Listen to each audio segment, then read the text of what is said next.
Hey guys, this is a video. I'm going to show you how to fix your air vents if they're loose, which is a pretty common problem for third gen Camaros and Firebirds.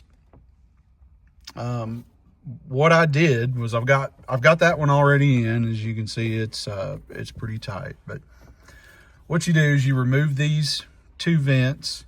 There's a couple of clips.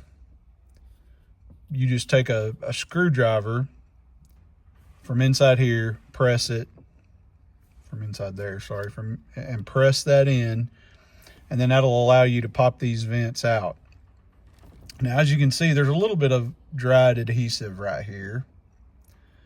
From the factory, there was a little kind of a pad on there, I think just like a little foam pad, and that's what provided resistance for these vents. And over the years, that foam just deteriorates. So what I've done is I have taken, these are just single-sided sticky felt pads that you would get for like the legs of your chair or a table or something. And what I did was I took one of those and I cut it in half.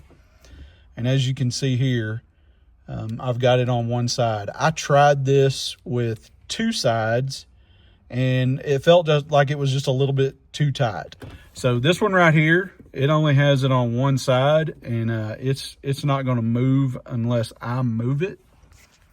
So I took this one out and I removed the pad that was on this side. So I'm only going to use one. So we're going to pop this back in here. Okay, you can just press that in with your finger and pop it in.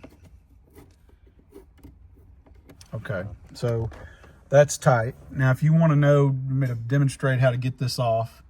As you can see in there, there's a little tab. You're basically just going to stick your screwdriver in here and push that tab towards the driver. And be the opposite for the passenger side, and then that'll just come right out, just like that. Nothing to it. These things are pretty cheap. I think I got these on Amazon with a bunch of different sizes like 3 or 4 years ago. So these are just something that I had laying around. A piece of Velcro strip would work too. As long as it's got adhesive on one side and like a soft felt or something like that on the other, just something to provide resistance up against this, it'll work. Well, I hope that helps. If you have any questions or comments, leave them in the comment section below. And thanks for watching.